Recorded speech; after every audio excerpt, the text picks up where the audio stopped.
Good evening, all. Welcome. My name is Zane Thomas Crute.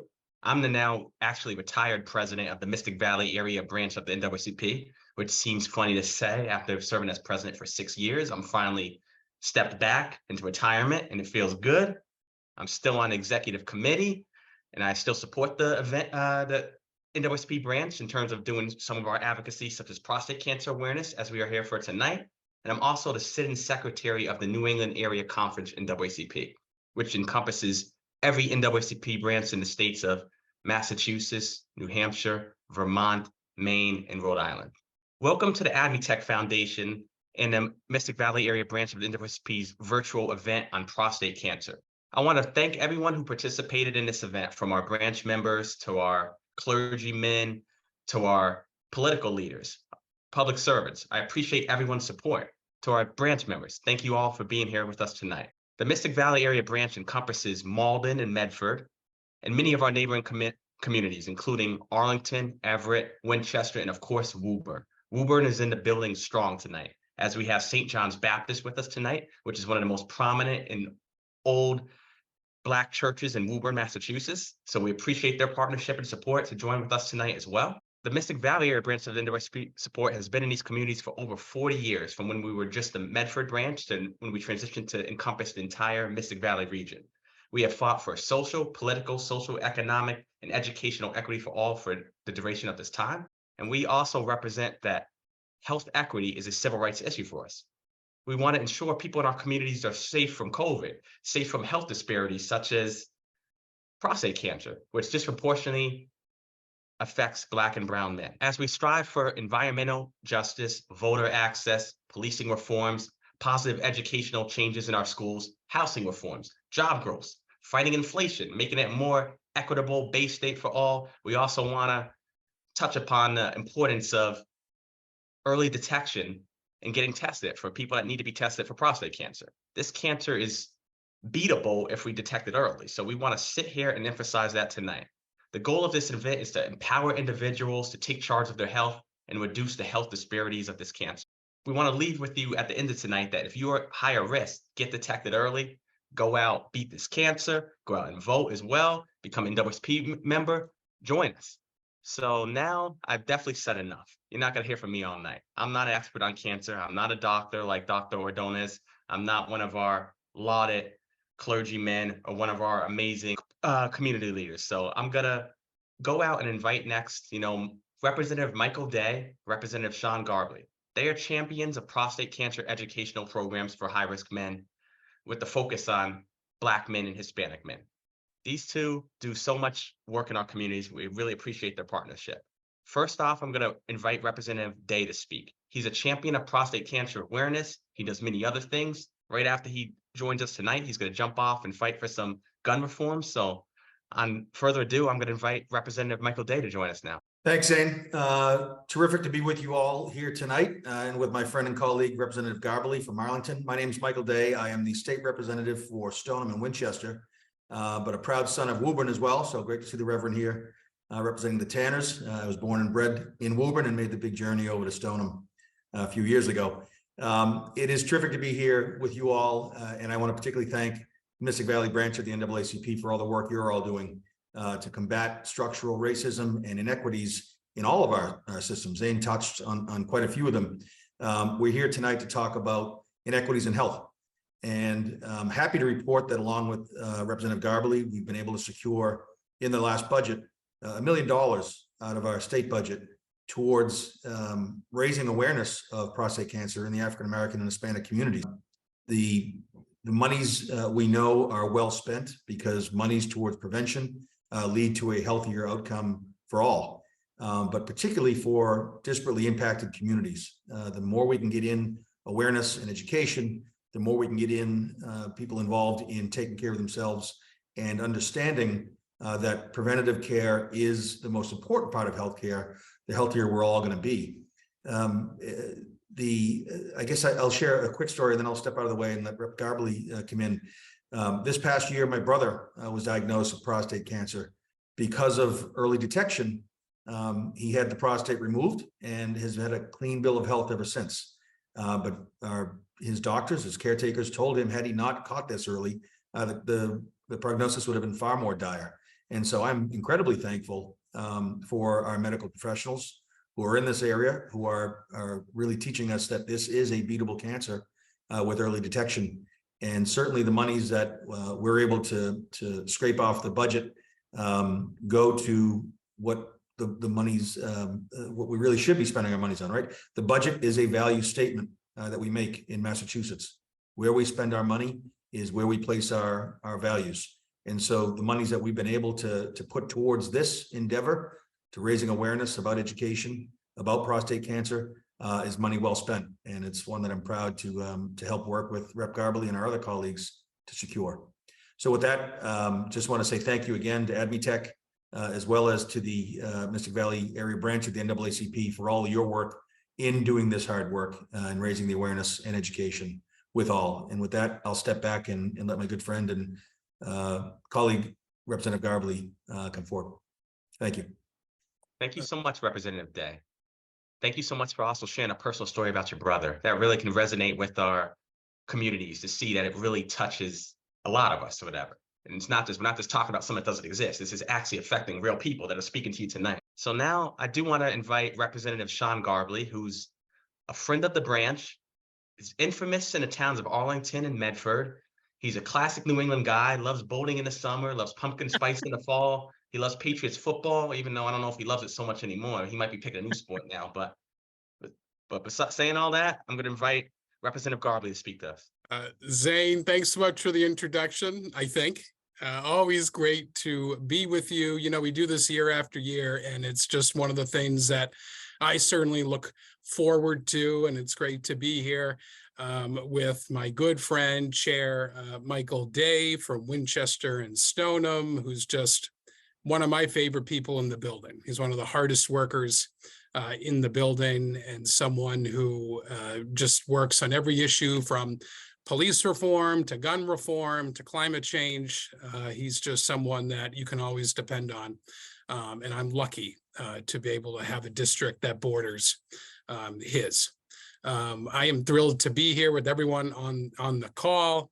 I really want to give a strong thank you to everyone at AdMeTech. We work closely with Dr. Stern, who is one of my favorite people when it comes to her advocacy and education around prostate cancer. She's just one of the best. And I know Michael, Representative Day would agree, and also grateful to Thomas, who does so much work in planning this event each year. I think this is the 5th or 6th event that I've been part of. Usually it's on the weekend, so I'm thrilled to be part of it tonight. You know, Mike, Representative Day mentioned his own family's personal experience. And, you know, that experience is seen in every household across America, right? You know, we see American men die every 17 minutes to prostate cancer. Those are the facts. We have more than 3 million cases in the United States every year. And we know that it's more common in African-American men. The mortality rate is 2.5 times higher than white men. So that's why this partnership with the NAACP Mystic Valley branch is so critical, as we partner with them on a whole host of issues, but in particular, health inequities. It's critically important that we do that. We know the facts of early detection, right? If you do early detection, there is a 100% survival rate over a 5-year period. Late diagnosis, it is a 28% survival over that same 5-year period. So the facts can't be more clear. And AdMeTech has a strong record of education, awareness, advocacy, and early detection. And that's what this program is about. It's about to encourage everyone, every man who's watching, who's in the NAACP Mystic Valley region and across the Commonwealth, to get early detection. You know, when I joined the legislature, I was 22 years old. And I remember these conversations would happen. And I was 25, 26, 27. And so, you know, I'll worry about that another day. Well, I'm 38 now. And so, now it's time to get treated, or to go towards that early detection, which is just so critical. So I will stop talking. I'm thrilled to be with all of you and look forward to this conversation. Thank you so much, Representative Garbely. Thank you for joining us as always. Always a pleasure to see you, whether it's at the Arlington Town Days, whether it's at other events, whether it's, rallying, or whether it's doing this event yearly. Appreciate your presence. Thanks, Zane. So now I want to invite to speak Reverend Tankersey, Deacon Walker, and Deaconess Walker. They represent St. John's Baptist Church in Woburn, which is one of the most prominent and oldest Black churches in Woburn. This church has been doing work in the community for way longer than I've been living. They're passionate about civil rights. They're passionate about our people. They're passionate about everything. So now I'm going to open the floor and let them speak to you. It's a pleasure to be here tonight. For those who don't know me, I'm Reverend Ryan Tankersley, the pastor of St. John's Baptist Church. St. John's has been in the Woburn community for 136 years. It has been historically the historic Black church, and we cater to the Woburn community and beyond, where we're more of a regional church these days. So I'm here today with Deacon Ron Walker and Deaconess Tony Walker, and I'll have them say a few words after I just speak briefly on this topic of prostate cancer. And again, I just want to say thank you, Zane, and thank you to all who are here tonight. Prostate cancer is a topic that's near and dear to my heart. My grandfather had been diagnosed and passed due to prostate cancer. He was elder in age, but nonetheless, he battled this in his life. There is a hesitancy for the Black community to warm up to medical screening. There's some history with that. We as a church are doing our part where we can to actually help with that. Deaconess Tony Walker has been instrumental in organizing a health fair for the church. And in that, we invited health professionals into the church, targeting those opportunities for wellness, for awareness to help our congregation, community, and beyond. So I'm glad to hear that Representative Michael Day, you got the $1 million for awareness. I would like to learn more how we can work together to spread this awareness at St. John's and across our larger church community. And with that, I want to allow some time for Deacon Ron and Deaconess Tony to say a few words. Deaconess Tony, why don't you go first? Well, Reverend Tankersley pretty much hit on the reason why I'm here, and that's to gain more information about prostate so that we can incorporate that more closely into our annual health fair that's coming up hopefully in April. So we did have one organization there, but the more we have, the more people, because they don't want to stand in line. So the more people we have, the more information we have, the better off we're going to be. And the church is a really good place because a lot of the people that came through last year had not seen doctors or dentists in a very long time. And they felt comfortable because it was a smaller environment. You know, they could pick up the information and nobody was questioning them on why. Why haven't you been to the doctor? Why haven't you had your blood pressure checked? It was just like, let's start from now. I'm here basically to learn all I can and to network to get people to come out to next year's health fair. Thank you, Zane, and thank you, everybody, for the opportunity for me to share as well. I come from an education background. I'm a retired school principal in the Cambridge Public Schools. And having said that, what we know that's critically important is education. And I'll say it even more direct, the sooner the better, you know, because young Black men eventually become grown Black men. Young brown men eventually become grown brown men. So, you know, early education, I think is an imperative. I too have my stepfather had prostate. Thank goodness it was able to recover from it, and a good close childhood friend of mine also was able to recover. But one of the things that Reverend Tankersley touched on it is that particularly with Black men, that the phobia about having the examination or having somebody do something to them in certain parts of their body is a mental mindset.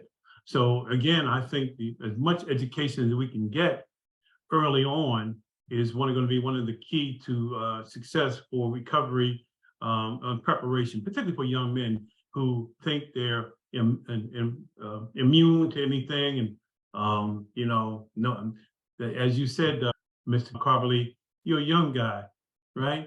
And you say, well, I'm cool, I'm okay. But it doesn't know any age bracket. So I want to be able to support, and I think one of my questions, Representative Day, $1 million sounds like a lot of money, but we know it's not a lot of money in the terms of the Massachusetts state budget.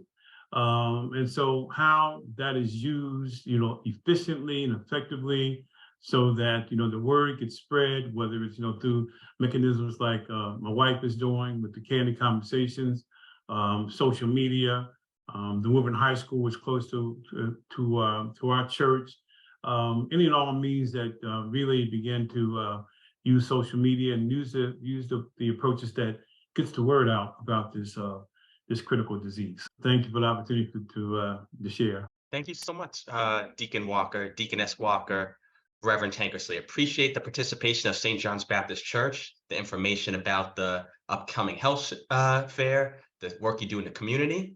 In terms of some of the ways we can do more for the advocacy work, we're going to get into it later in the program. Dr. Stern's going to share about AdMeTech Foundation's Prostate Cancer Equity Program, and speaking about how the AdMeTech Foundation is always looking to work with groups who can help, help people. Whether it's the NAACP, whether it's some of our spiritual leaders, they're always looking to forge these connections and put on events, awareness, and be a resource for whoever, needs to find the best urologist, the best doctor, or the best health. So we're going to get more into that later. So now let's get kind of into the meat of it, and let's kind of introduce the people who can really speak upon the cancer. I want to introduce Dr. Maria Alexandra Ordonez, MD, MHA, from the Division Chief of Urology, Cambridge Health Alliance. Dr. Ordonez is the Division Chief of Urology at Cambridge Health Alliance. She graduated from Pitt School of Medicine, after which she completed a residency at SUNY Downstate Medical Center in Brooklyn, New York. She continued her training with a fellowship at Columbia University. She was then a urologist at Columbia and then at the University of Minnesota. As you see, Dr. Ordonez has been all over the place, from New York, from Brooklyn to Minnesota to Cambridge. She's everywhere. She received a master's in healthcare admin from the University of Minnesota as well. And most recently, she was at Maine Medical Center before taking the role of division chief at our local Cambridge Health Alliance. So Dr. Ordonez is local. She ain't in Minnesota, Brooklyn no more. She's real close to the Mystic Valley region. She could be a resource. I want to open a door for Dr. Ordonez to talk about advances in screening, diagnostics, and treatment of prostate cancer. Thank you so much, Dr. Ordonez. Thank you for that introduction. I have a slide presentation, if that's okay. I'm Dr. Ordonez at the Cambridge Health Alliance. We have sites in Everett and in Cambridge. So, geographically, we're in 2 locations, very available. And I can talk lots and lots about Cambridge Health Alliance, which is sort of my new passion, but I'm here more to talk about prostate cancer. So just to give you an overview on the incidence of prostate cancer, just to see where it is in the US, it's the 2nd most common cancer in men, surpassed only by skin cancers. That in 2020, the numbers may be a little lower in 2020 for obvious reasons, but 1.4 million cases of prostate cancer were reported in 2020. There is a higher incidence in Black men and men of African descent, as we have said many times, early detection and in some cases intervention are key. There are ways to go about screening, that we can have screening fairs, all those sorts of things that we can talk about. But early detection really is pivotal in prostate cancer. Speaking of screening, usually we start with a PSA, which is prostate-specific antigen. It's a protein produced specifically by the prostate. It was the first screening test that was ever developed. It was initially developed to evaluate success of treatment for prostate cancer. So if there was 0 PSA in the body, that meant that the prostate cancer was gone. Then with time, researchers sort of turned that around with some population-based studies and sort of broad-based PSA kind of acquisition, and came up with some distributions of risk assessment or risk levels for PSA. So if you had above a certain level, it was considered higher risk. So that's where some of, and we'll talk about this in a second, some of the PSA sort of discrepancies can come up. The American Urologic Association, which urologists follow these guidelines, have very clear guidelines for screening that may differ slightly from primary care and definitely differ from the U.S. Preventive Task Force. Obviously, it's a shared decision-making with the patient. So you have a discussion regarding risks and benefits of screening and taking into account patient's history and taking into account some of the history and fears and concerns that people have with screening in general. The AUA recommends offering screening or may start screening for men starting at age 45 who have no risk factors, but screening to start at age 40 for men with risk factors. So first-degree male relative with prostate cancer, so brother, father with prostate cancer, either diagnosed, treated, and or with mortality associated with it, Black or African descent, or other genetic syndromes like the BRCA2 gene, or other genetic syndromes that lead to cancers, for example, Lynch syndrome, which is has incidence of other types of cancers. And as I said, there are some controversies with PSA or some discrepancies. PSAs, I always tell patients, PSA isn't diagnostic. It doesn't mean you have cancer. It doesn't mean anything initially. It means that you come to see me or someone like me, and we can talk about what it means and what else we need to do. Part of the controversy comes from the U.S. Preventive Task Force, or I guess urologists may see it as a controversy.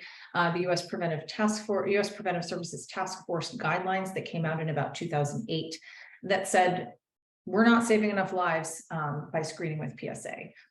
There are many issues with that task force, at least from the urology perspective. For example, there was no urologist on that initial decision board or decision making board.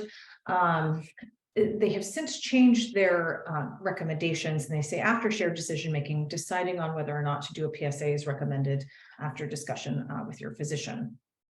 They have slightly different criteria than the AUA. They recommend starting screening later than the AUA does, and points to a cutoff period a little bit earlier than the AUA recommends. As I said, PSA is a tool, and it's a value that can be interpreted, and that needs to be used in conjunction with the patient and their physician. And I think some of these external guidelines have sort of made it more challenging for people to get to the urologist to get a PSA or even to get their PCP to have PSAs. And we're starting to see a little bit of it. That has changed, but that did create sort of a bump in the road for prostate cancer screening. There are some new risk assessors that we have that sort of move beyond just getting a PSA, which is a little bit more variable, a little bit less, or that can be difficult to interpret for some people. One is the Prostate Health Index. It's a blood test. It's recommended for greater than age 50. It's a PSA between 4 and 10, and it's a better predictor of higher grade disease. So disease that's going to need treatment, disease that could cause issues in the future than PSA alone. There's also a 4K, that's the name of the test. It uses PSA also, but uses other markers, including some proteins that are not incorporated in the PHI, which are Kelly-Crayons. They're specific to prostate cancer, but it also has an algorithm, it kind of has a formula to come up with your risk factors or and your risk assessment, including previous history of a prostate biopsy, family history, age, and a few other factors. So it kind of looks at more at the whole patient, not just a single blood test, to come up with their risk assessment also. And then there are some urine testing. So if, for example, if you're afraid to give blood, you can do some urine testing. The PCA3 is the sort of older version of the ExoDx. It was the first test that looked at proteins in men's urine because the prostate surrounds the urethra, so any cells would be shed into the urine. It looks for prostate cancer antigen 3. Does require prostatic massage prior to collection, so that is one drawback. The ExoDX is just a urine voided sample, does not require prostatic massage. Looks at PCA3, but in addition to that, some other proteins that have been found to be significant. And it also gives you a risk assessment. So it kind of puts you in a category, hey, you're low risk for finding disease that we need to treat, or hey, you're more likely to have disease. And the way we use some of these tools is to decide how closely to follow PSAs in the future, potential for biopsy and things like that. Okay, so now we're doing imaging. Now we're talking about imaging for prostate cancer. We can use imaging as a risk assessment. We're not quite to the point where you can use MRIs as diagnostics in the way that you can use CT scans for other diseases, but we use multiparametric MRIs with diffusion weighted imaging. So it's a non-invasive way to assess your risk for prostate cancer. It can show areas of the prostate that look suspicious for disease. It was initially approved for patients with a rising PSA who've had a negative biopsy, but now we use it prior to biopsy. So after a discussion, if you come with an elevated PSA, we can get an MRI and do some decision making based on what we find on the MRI. So whether or not to do a biopsy, whether or not to continue just PSA screening and things like that. And you'll see on the next slide how else we can use MRIs. There's some other imaging where you do a transrectal ultrasound. So that's an ultrasound probe that goes in the rectum and localizes the prostate. The prostate sort of sits in the middle of the pelvis, and this can help us find it more easily for biopsies. In the past, they tried to find a way for a transrectal ultrasound to diagnose prostate cancer. It hasn't proven as fruitful as MRIs have become. Then moving on to diagnosis. So the mainstay of diagnosis is prostate biopsy. It's core samples obtained with a needle. A standard ultrasound guided biopsy uses a straight ultrasound to take a mapped distribution of samples of the prostate. An MRI fusion biopsy uses MRI pictures that you've obtained as your risk assessment and overlays them onto an ultrasound. So it provides areas to target from which to obtain biopsies, as well as a standard mapping biopsies that you would do in a standard ultrasound. So you actually get more biopsies. MRI fusion biopsies are considered better biopsies from the start. As I said in the past, you would have a negative prostate biopsy, your PSA would still go up. We'd get an MRI and do an MRI fusion biopsy as a second round. Now we're doing this right out of the gate. There is slightly newer techniques in obtaining biopsies. The traditional way is the transrectal ultrasound guided biopsy, where we take samples of the prostate through the rectal wall. This has an inherent infection risk that we try to mitigate with antibiotics and other things, but really it's hard to push down. More recently, we've started using transperineal biopsies, which actually takes biopsies through the skin of the area between the scrotum and the rectum. So it decreases that infection rate, has brought it very close to zero, and papers have shown that it gives a better biopsy as well. So if you're doing MRI fusion transperineal, you'll have a better biopsy than a standard transrectal ultrasound guided biopsy or a transrectal MRI fusion biopsy.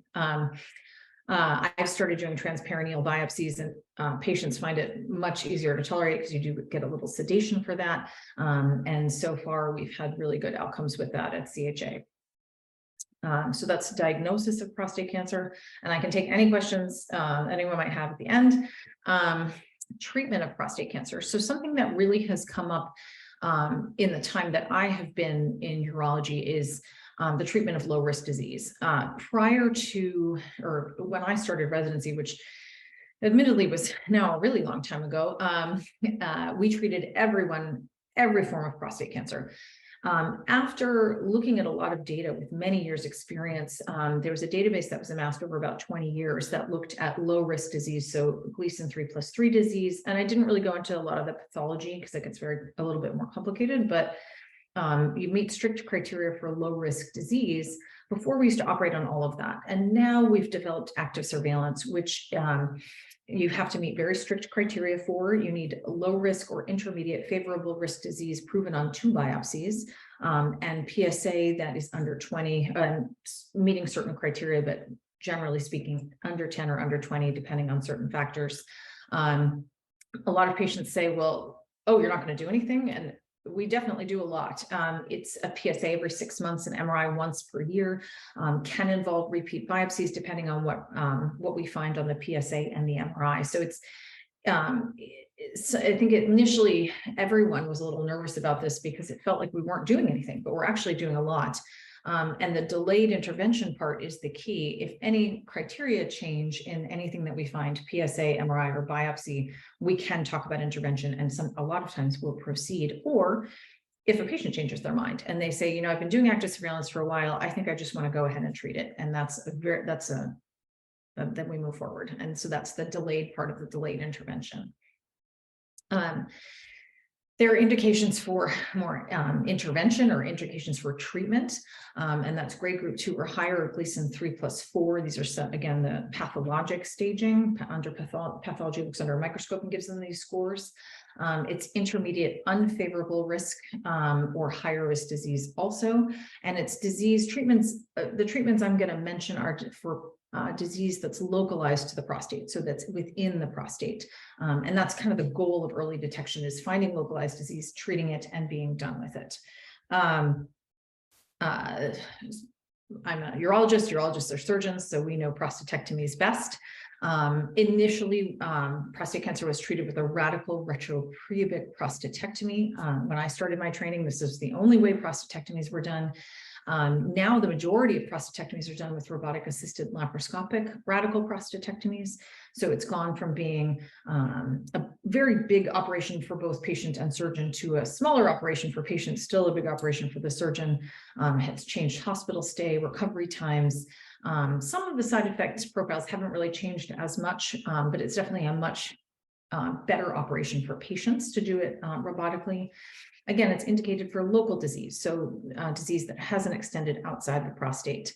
The issue with surgeries are the side effects. And post-op recovery, by that I mean sort of like return to work and physical activities, about 6 weeks across the board, but the side effects from surgery can last up to a year.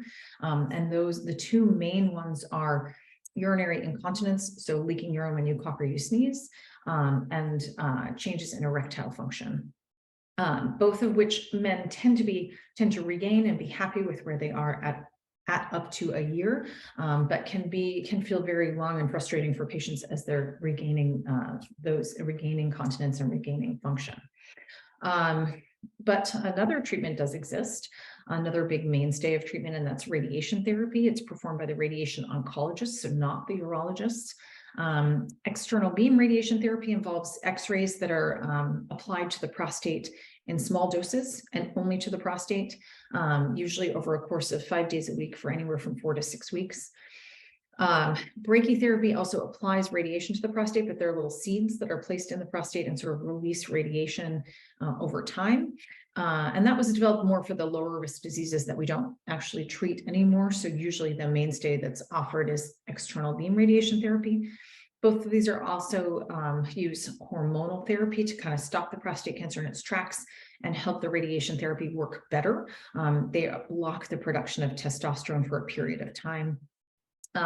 Radiation therapy is not without its side effects. The short-term side effects are much more tolerable. So some fatigue, sort of like a itchy rash where you have the radiation beams. Longer term can have some similar side effects to surgery, such as incontinence, erectile dysfunction. Another side effect that we don't see with surgery is blood in your urine. That can be pretty significant sometimes, but those tend to happen years and years later, not immediately.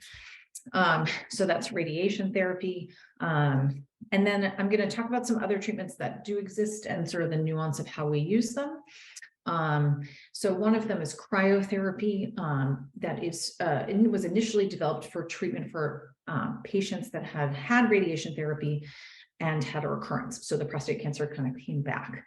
There are some reasons to use it for lower risk disease if a patient opts for treatment, but is in the lower risk category.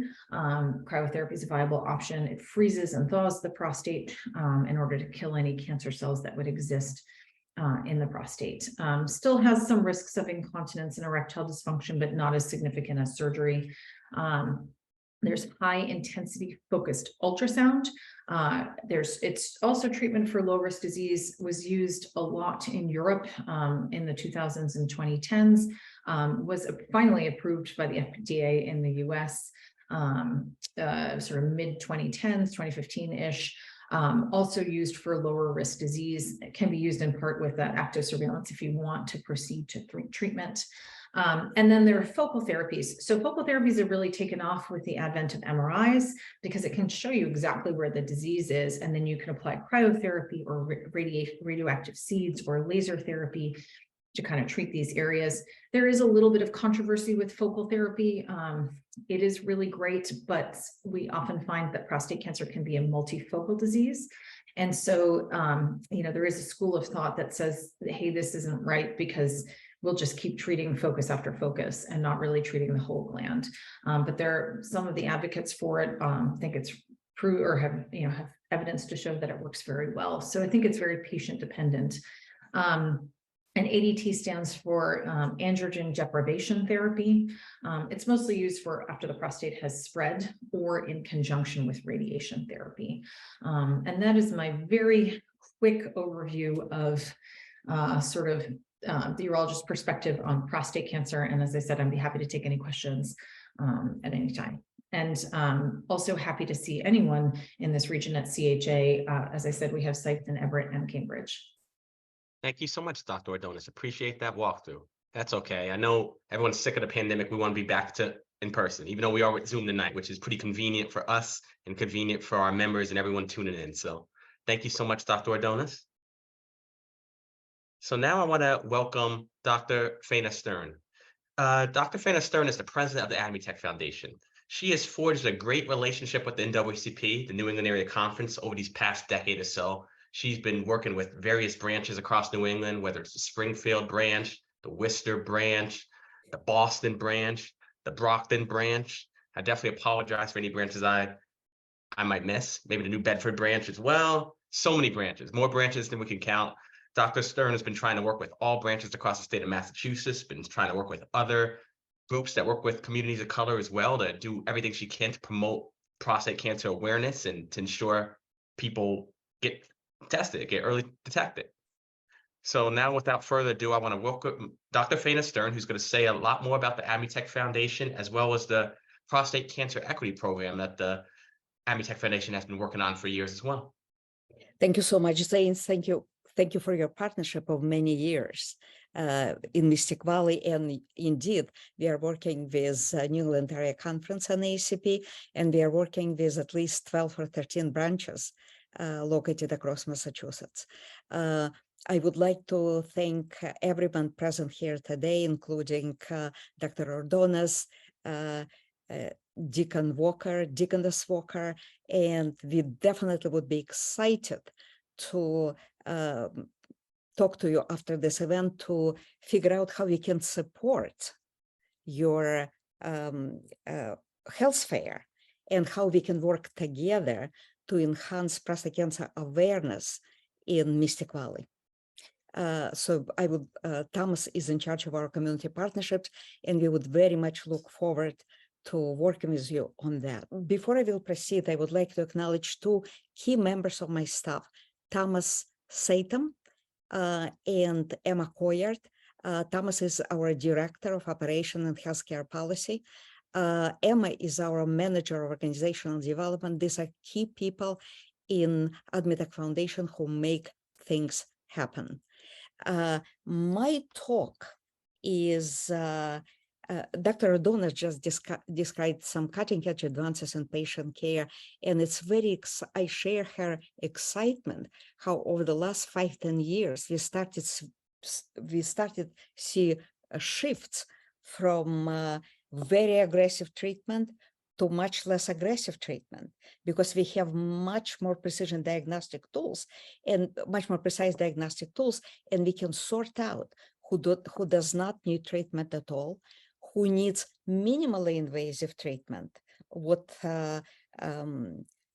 Ordonez described as focal treatment, when we are treating only part of the prostate gland or only tumor. And do not damage nerves and vessels that cause complications, vis-a-vis identifying patients who need very aggressive early treatment in order to save their lives. So we established Prostate Cancer Equity Program in order to bring this cutting-edge advances and expertise of people like Dr. Ordonez to every man in Massachusetts. And Dr. Ordonez, I also would love to have an opportunity to chat with you after this event to see if you as a provider would be interested to participate in our Prostate Cancer Equity Program. So at this point, I'm very sympathetic with all kinds of difficulties around PowerPoint presentation during the event. So we, as a matter of policy, we are right now creating videos of my presentation to avoid internet problems and any other kind of technical challenges. So Emma, if you will be kind enough, please to play my video about Prostate Cancer Equity Program. Raina Stern, I'm a physician and president of the AdMeTech Foundation, a nonprofit organization leading regional, national, and global programs in prostate cancer education, research, public awareness, advocacy, and clinical care equity. My thanks to Zane Krut and Mystic Valley NAACP for the opportunity to take part in this event. The main topic of my presentation is our Prostate Cancer Equity Program, launched recently to bring the best patient care to every man in Massachusetts and eliminate health disparities. Prostate Cancer Equity Program is an integral part of the AdMeTech ongoing statewide program in prostate cancer that created a Massachusetts model of national leadership in public awareness, medical education, and research. Our primary focus is on high-risk men, Black, Hispanic, and Latino individuals, and all men with family history of prostate cancer and increasing age, 50 and older. I'd like to express my gratitude to the members of the Mystic Valley delegation to the State House who made this program possible. For public awareness and education, our messaging centered on the importance of screening and early detection critical for saving lives. Early detection is particularly important for Black, including Hispanic men, who are 2.5 times more likely to die compared to white men. With early detection of prostate cancer, every man is alive in 5 years. In sharp contrast, with late diagnosis, when cancer is spread to other organs, only 28% of men remain alive during the same period of time. The centerpiece of AdMeTech's medical education is annual global summit on precision diagnosis and treatment of prostate cancer. Our summit has been recognized as a seminal event in shaping the state-of-the-art and future vision for patient care. Our summit brings together the key international experts representing every clinical expertise to review the best emerging clinical practices. The latest 7th annual conference took place only a few weeks ago. This educational event showed a rapid advances in patient care. In screening, our summit supports clinical practice guidelines recommended by the National Comprehensive Cancer Network, consisting of over 28 leading cancer hospitals and their experts. High-risk men, including Black men, and any individuals with family history of prostate cancer are recommended to initiate discussions with their doctors about screening with PSA blood test at the age of 40. Average risk men should start screening at the age of 45. The first or baseline screening test in younger men is important for identifying men at risk of lethal prostate cancer long-term, over 10 years. In diagnostics, we have seen emergence of very accurate non-invasive tools, such as blood, urine, and saliva analysis for molecular and genetic markers, and advanced imaging, including ultrasound, MRI, molecular imaging. This non-invasive diagnostics highlighted the importance of PSA screening and shifted past concerns about screening into a dustbin of history. For example, this diagnostic test can determine which specific individual man has an increased risk of life-threatening, rapidly progressing prostate cancer, improve early detection critical for saving lives, reduce unnecessary procedures such as biopsies and treatment, and optimize selection of personalized precision care for each man, including careful observation or active surveillance, minimally invasive, what we call focal interventions, when only a tumor or a part of the prostate is treated, or radical interventions when the entire prostate is treated with or without systemic drugs. High-risk individuals, including Black men, carry higher risk of both mortality and unnecessary procedures. Consequently, it is critical for them to have access to precision diagnostics that determine for each individual man if he should or should not have invasive biopsy or treatment, and what options in clinical care are best for him.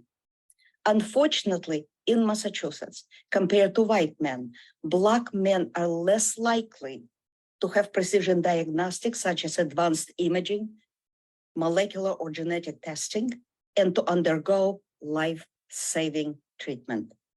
Prior to undergoing invasive biopsy or treatment, it is important for each man to discuss with his doctor if any testing is available to determine if these procedures are actually needed, and if yes, what kind of options would work best for him. For example, in this slide, MRI shows prostate cancer lesions and guides biopsy needles with precision. AdMeTech has led research, development, and large-scale implementation of prostate MRI since 1998. In 2013, Massachusetts legislature funded clinical trial of prostate MRI, which produced groundbreaking data that were presented at the summit in 2016. By early 2017, about 6 months later, MRI was recommended as the new standard of patient care prior to biopsy and prior to treatment. Our summit highlighted the importance of MRI in Black men who are likely to have lesions in the front part of the prostate that are difficult to find by physical exam or standard blind biopsies performed without accurate imaging. In men with prostate cancer, there are two pillars of the current diagnostics: MRI and genetics. While MRI shows cancer location and local spread or stage, genetic analysis of cancer tissue reveals underlying biology and probability of progression. Emerging data indicate the importance of genetic testing for high-risk men, Black men in particular, for selecting the most effective and appropriate treatment. With this precision diagnostics, we can now accurately determine if each individual has a slow-growing, harmless disease and needs only careful observation or minimally invasive procedures, or an aggressive prostate cancer requiring immediate life-saving treatment. More recently, molecular imaging has been shown to play an important role in staging of prostate cancer, including presence of metastatic disease and detecting return of prostate cancer after treatment. For example, molecular imaging with PSMA has become available at the Dana-Farber Cancer Institute since August 2021. On the left, right here, we can see a regular bone scan that shows no metastatic disease. On the right, however, we have molecular imaging that demonstrates extensive metastasis on the same patient. This information is important for selecting appropriate treatment. We are proud to have led research and development of molecular imaging since 2001. Our summit concluded that equal access to high-quality care is the key factor in improving patient outcomes for all men and eliminating health disparities in Black men. It is particularly important now with so many novel diagnostic and therapeutic approaches, ensuring high quality, personalized patient care. Without equal access to these advances in patient care, we will see a widening gap in inequalities, including survival and mortality. Consequently, AdMeTech launched the Prostate Cancer Equity Program in Massachusetts in collaboration with Mass General Brigham, UMass, and other clinical institutions, with the mission to save lives and deliver high-quality care. Supporting organizations include Latino Health Insurance Program and NAACP New England Area Conference, with their multiple branches located across the state. Any Massachusetts man age 40 and older can take part in this program. Our priority focus is on Black, Hispanic, and Latino men who are at high risk of prostate cancer, delayed diagnosis, poor quality care, and death. Our goal is to expedite access to leading experts who use the most advanced approaches to screening, diagnosis, and treatment available today, and to support men every step of their medical journey. This program helps men to find an expert for the initial or a second opinion, in-person or virtual visits. We believe that in Massachusetts, with its leading hospitals and universal access to care, our prostate cancer equity program will be able to eliminate health disparities. Experts of the prostate cancer equity program can address any questions about prostate health, from assessing an individual healthy man's personal risk of cancer to informing men about all available options before and after screening, biopsies, and treatment. We are committed to supporting men during every step of their medical journey to ensure that no man is left behind or struggling alone.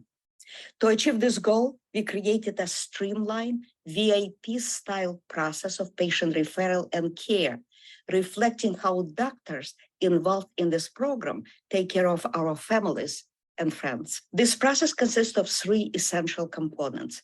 AdMeTech Foundation's team members collect basic information and match individual patient needs with the appropriate state's experts for clinical care. A clinical organization designates a patient navigator to expedite a medical visit and related needs, including scheduling, registration, transportation, and financial assistance if needed. If an expert recommends any next steps, such as, for example, further diagnostic, evaluation, or treatment, AdMeTech's team and patient navigator work with men on the appropriate follow-up. I'd like to share with you a few recent examples of how prostate cancer equity program has been making a difference. This is a case of a Black man with a history of prostate cancer who is currently being treated. On May 15, his doctor informed him that his scheduled treatment could not be provided due to problems with the insurance coverage. He got upset and shared his situation with a leader of the Men of Color Health Awareness Program, MOCA, our community partner in Springfield. On late afternoon of Friday, right before the Memorial Weekend, he contacted us and appealed for help. Our primary goal was to restore his treatment as soon as possible. And we immediately reached out to Dr. Mitchell Sokolov and his team at UMass and secured their support. On May 30th, right after Memorial Day, UMass Urology provided guidance to this man how to address his insurance issues. By Friday the same week, on June 2nd, the insurance issue had been resolved, and the appointment with Dr. Sokolov was scheduled at the earliest opportunity in early July to resume his treatment. The following Monday, MOCA leader heard what happened and asked for a second opinion for his own urologic health issue and received an appointment with a leading urologic expert within a few days of his request. This is a story of a Black man in his mid-50s who was referred to us about several months ago in mid-May by Cambridge NAACP. This man was recently diagnosed with prostate cancer. He got alarmed when his urologist informed him that the best care will not be available to him due to his limited insurance. We connected him right away with the patient navigator at the Mass General Brigham. She obtained a referral from his primary care physician and secured approval from his insurance. By June 6, this man saw Dr. Adam Feldman, a leading clinical expert and one of our featured physicians. Dr. Feldman described various treatment options, but recommended surgery, which was performed in mid-August. Emma Coyert and Erin Roberts, members of the AdMeTech Foundation's team, serve as the initial contacts for the Prostate Cancer Equity Program. When you come to us, our team will work with you, Mass General Brigham, and other clinical partners to expedite medical visits and address any needs you may have. Our team may not be able to right every social wrong that cannot be resolved by federal or state government, or provide perfect solutions for every man. And yet we are committed to doing our best and making sure men are not left behind or struggling alone. If you have any questions or need assistance, please contact Emma or Erin by phone 617-523-3535 or by email coordinator@admetechfoundation.org. Thank you for your attention. It's important for me to say that our past programs focus largely on education and public awareness. Today, we are to say that help is here. We mobilize some of the best clinical experts in the state to serve men, Black men, Hispanic men, Latino men, who have been traditionally not properly taken care of. If you have any questions, if you need any help, please come to us and we'll be happy to help.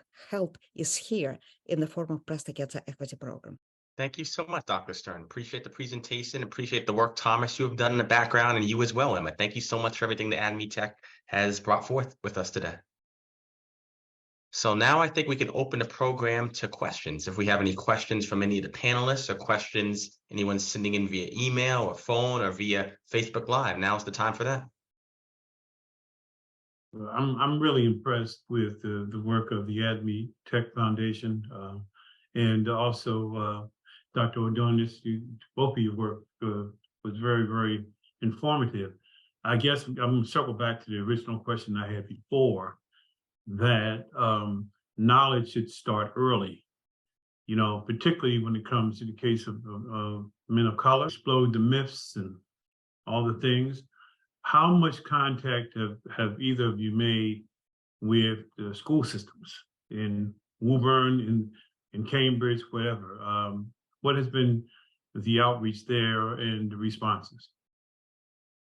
It depends what you mean by school systems or middle schools or whatnot. I assume that's what you mean. That's what I mean.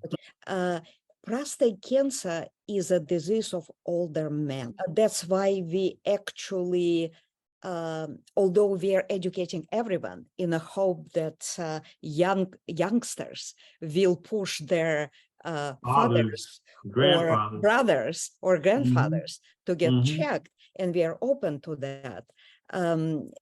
Our primary focus has been on adult population. And actually, if you look at our prostate cancer equity program, it's open to all men starting at the age of 40. We simply have no evidence, Deacon Walker, that screening and any care starts with screening, as Dr. Ordonez pointed out, prevention and screening. We do not have evidence that screening is effective for men younger than 40. You know, but I do see your point. Some other campaigns have incorporated more family-based kind of screening. You know, it's very, that's very thoughtful for a future outreach, is to reach out to kids. Have you talked to your dad about this? Have you talked to your grandfather? Also, just as a corollary to that, family history really does play into a lot of risk assessment. And I think talking about it early with younger kids will remind them to ask grandpa before he turns 90, did you have any issues? You know, we see that as a physician, you see that a lot. You say, "Do anyone in your family with prostate cancer?"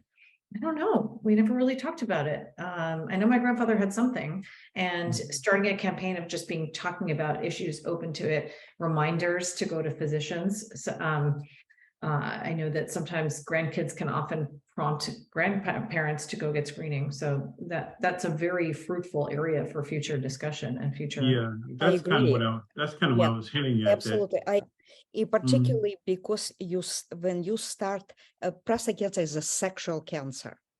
So if you start, for generations, men were unwilling to talk about prostate cancer, particularly Black men. Until today, there is reluctance to talk about prostate cancer and reluctance to face prostate cancer as a threat. So when you start conversation earlier, you take the shame out of it. It just becomes a fact of life, of life that you need to deal with. And you're making my point. Exactly right. I mean, I know it's for older men 40 and above, but again, if it's seeded earlier, in terms of young people being ambassadors to their fathers and grandfathers, being agents of change, and also being knowledgeable for their own future health career. Yeah, and Deacon Walker, this conversation is a very great example why we need expertise of people like you, like Deaconess Walker, how to approach communities effectively.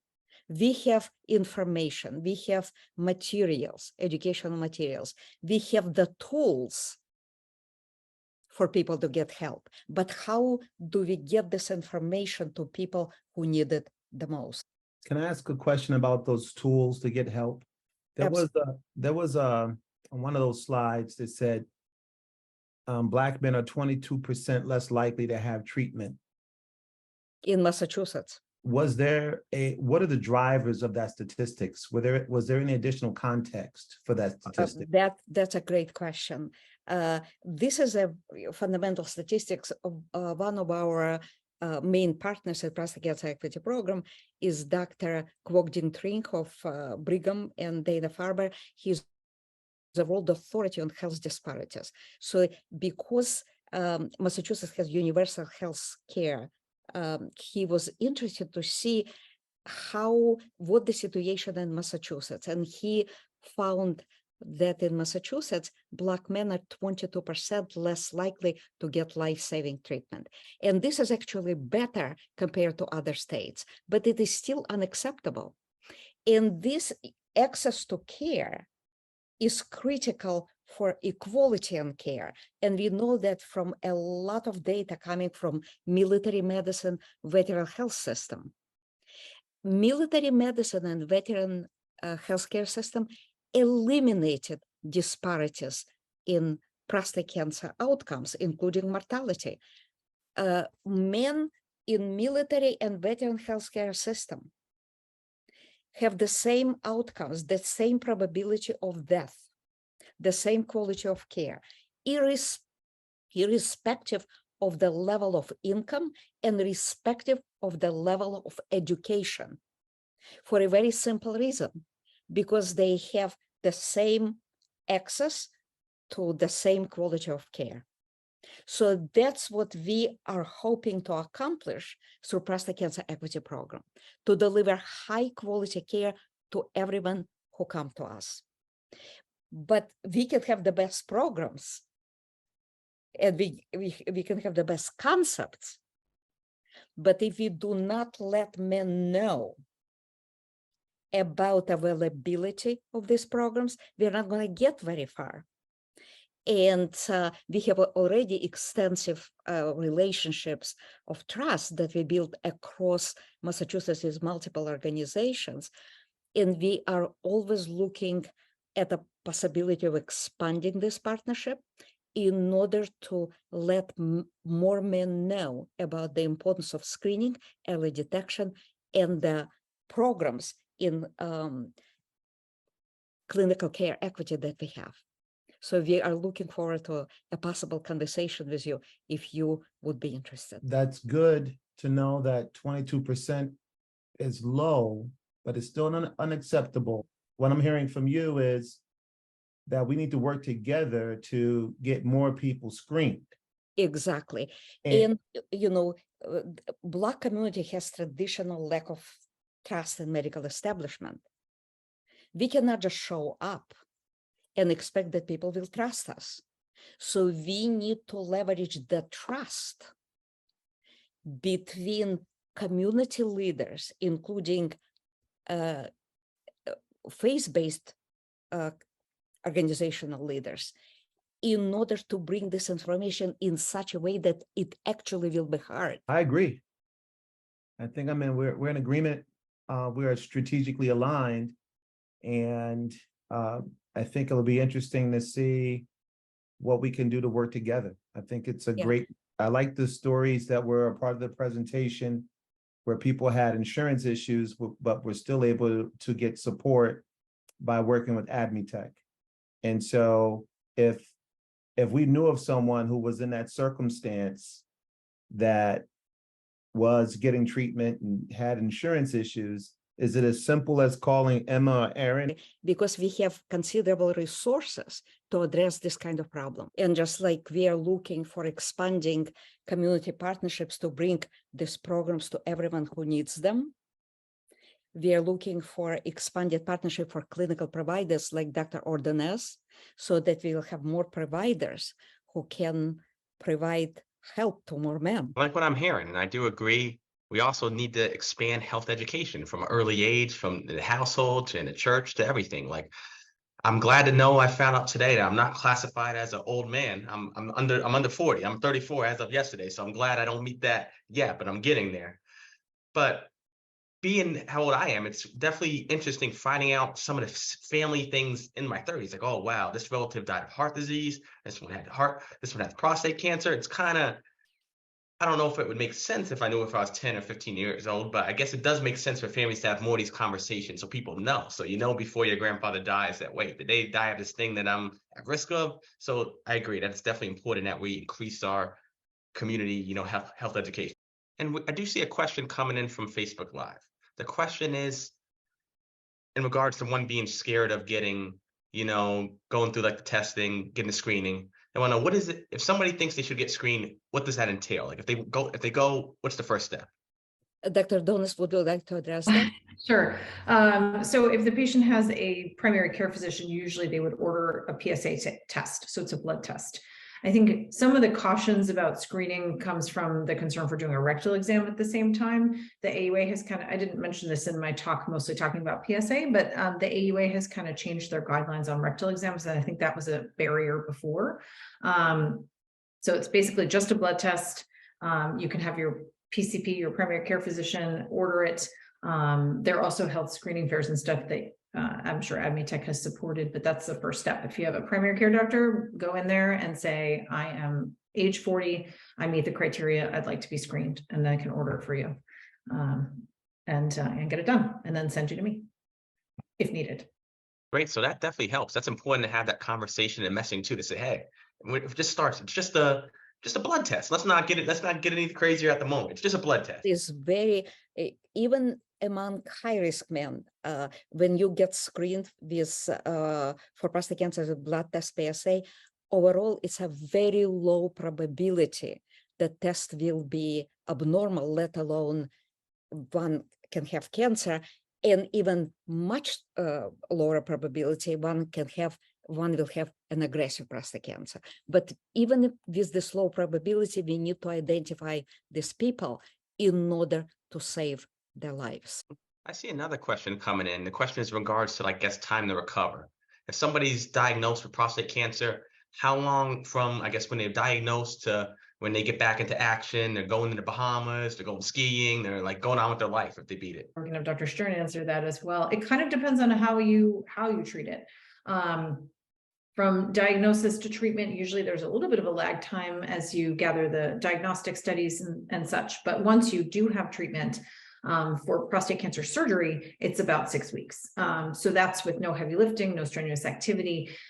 Getting back to really being full activity is a little bit longer than that and is a little person dependent, depending on kind of how active you are and how quickly you sort of bounce back.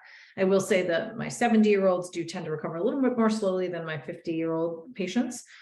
So the 50-year-olds are often back at work much sooner than you expect and back to regular activities. For radiation therapy, people don't really stop their lives for that. So a lot of patients will schedule a radiation treatment in the morning, go to work shortly thereafter, kind of go on with their day. So it really depends on what treatment you choose. But overall, I would say a period of 3 months. And then there is ongoing follow-up. So I always tell patients, you're not done with me yet.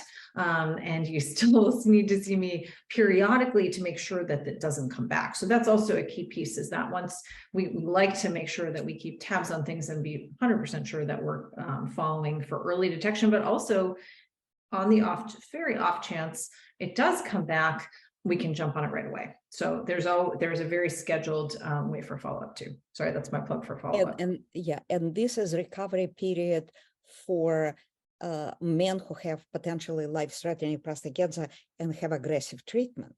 If men have just careful observation or what we call active surveillance, there is no change in their lifestyle. If men have minimally invasive procedure, recovery is very, very quick. It also depends what kind of minimally invasive procedure it is, but generally recovery is, we are talking about a few days. Yeah, there was on one of the slides, I believe it stated a prostatectomy. It said that if you can have side effects up to 1 year and possible erectile dysfunction. And is that for, like, can you speak to that? Sure, and that was referring specifically to the radical prostatectomy, not talking about some of the minimally invasive stuff or focal therapies. This is for, the intermediate unfavorable risk, the higher risk disease that requires you to treat the whole gland. So when you remove the prostate, it sort of sits in the middle of the pelvis. It's attached to the bladder and attached to the urethra. So you have to cut those two to take the prostate out, and you have to reconstruct kind of the lower urinary tract, right? The prostate provides a lot of continence mechanism for the pelvis. And so it takes a while for your body to kind of retrain itself to regain continence.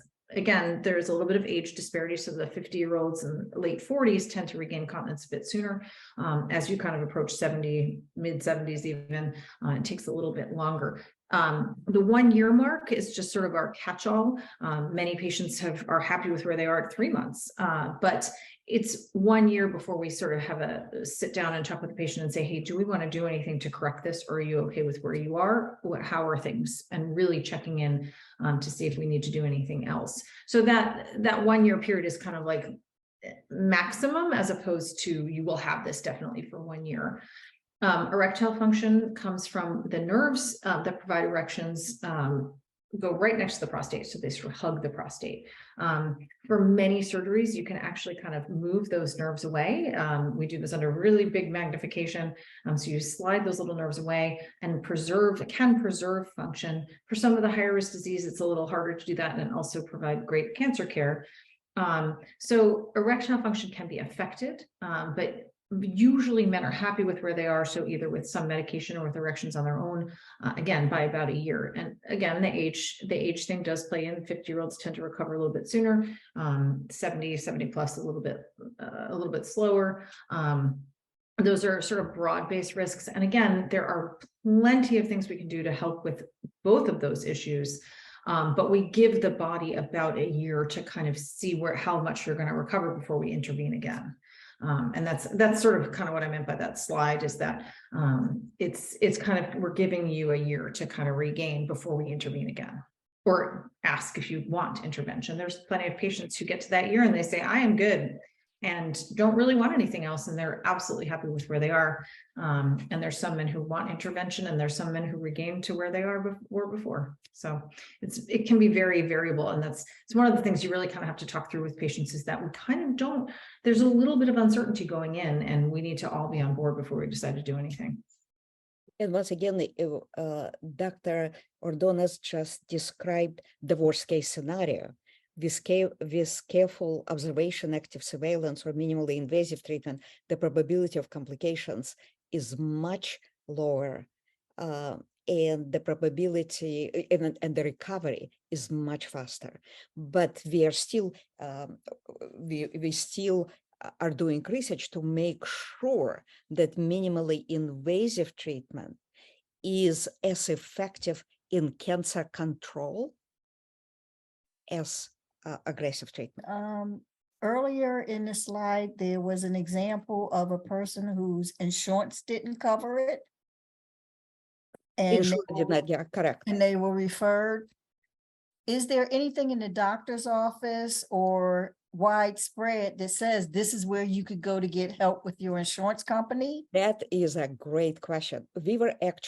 I was dumbfounded when this man called me and he described the situation when he went to this private practice. And they told him they are not going to give him cancer treatment. And they did not offer any kind of resources or option. They just stopped his cancer treatment. It was shocking to me, to be honest. But thank God we had resources. We partnered with UMass, and they found resources for him to address his insurance problem very, very quickly. I will also make a plug for CHA if I can. Absolutely. CHA is known for, this is part of the reason I work there, is that we try to solve these issues as they come up. I have a different example with stone disease, very painful. It needs to be treated in real time. We had a patient with a stone. Turns out he didn't have insurance. By the end of my time in clinic that day, I said, we need to help this person because he needs to have a stone treated in 5 days. The next time I had time in the operating room, we squeezed him in. We had people on the phone. We had him have insurance, and he had a surgery within 5 days for his stone. So I think it also depends on what setting you're in. My hospital system sort of exists for this reason, to help people navigate. You have a patient who comes in who doesn't have insurance, we direct immediately to people who can help. And I think being aware of those networks. The other sort of side point I have to things, especially for some of the more minimally invasive things, there can be very variable insurance coverage. So our team calls the insurance before we even start anything. I always tell the patients, this is your insurance, call this number when you get home. Make sure we have 2 forms, because I hate to say it, but there can be some reluctance by insurance companies for coverage in general. If you have 2 parties that are verifying, you're very likely to have, or very less likely to have gaps in that. So fewer misunderstandings.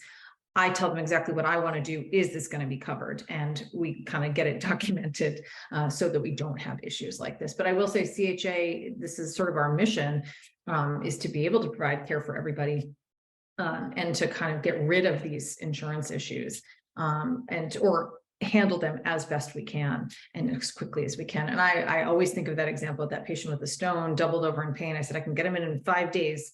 We got to get him insurance. And it was done by the end of the day.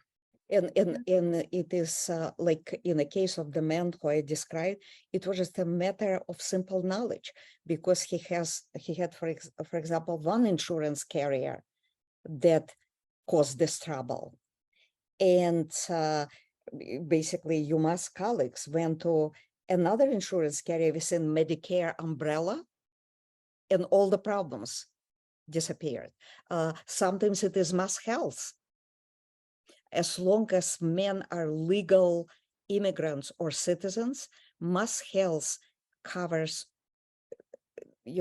most anyone who needs care. It is just the knowledge of how to get connected, how to get help from Mass Health. Well, that's my concern, because a lot of these people just don't have any idea of where to turn. Exactly. When your doctor says the insurance is done, or you've reached your maximum, or it's not covered, they feel as though they're helpless. They don't have anywhere else to go. So I just have to let this go. Yeah. We have a personal friend who literally had to wait to 65 Absolutely. so that Medicare would kick in. Yeah. And the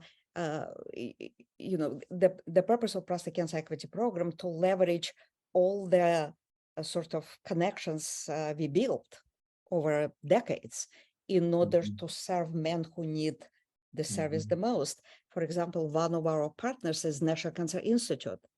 National Cancer Institute provides not only free care to every citizen, irrespectively, they don't care about insurance. They provide free care from screening to treatment to hospitalization.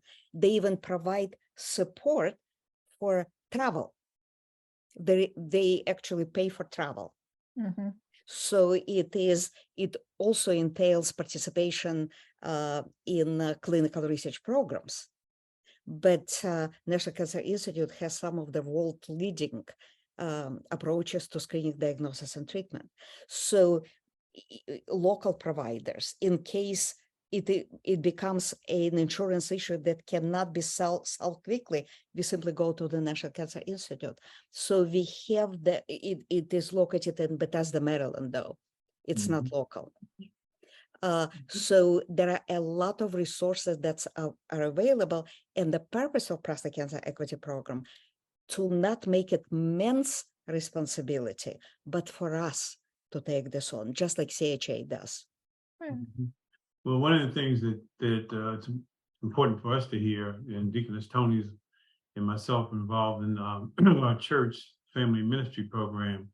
So these resources are something that we certainly want to factor in. So again, this has been excellent. I'm definitely walking away with a wealth of knowledge. Feel like I also have a good connections, better connections in the community. Getting more wisdom about how to help our local church and community. And I definitely am starting to see more clearly how AdMeTech and Cambridge Health can be partners with us within the community of assets we have in Woburn and beyond. So again, Zane, thank you for thinking of us and bringing us around the table for such an important topic. Absolutely. We'll be looking forward. We will connect with you with your permission via Zane, and we will discuss more how we can work together. That's great. Thank you.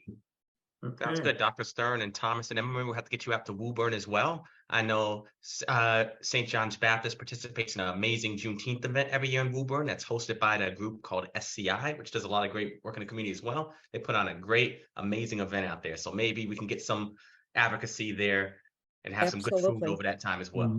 Absolutely, Zane. We are open to any suggestions you may have. When we're doing the 2024 health fair, I will be contacting people. Sounds good. I appreciate everyone. I appreciate Deacon Walker, Deaconess Walker, Reverend Tankersley, St. John's Baptist is any of the members that are tuning in.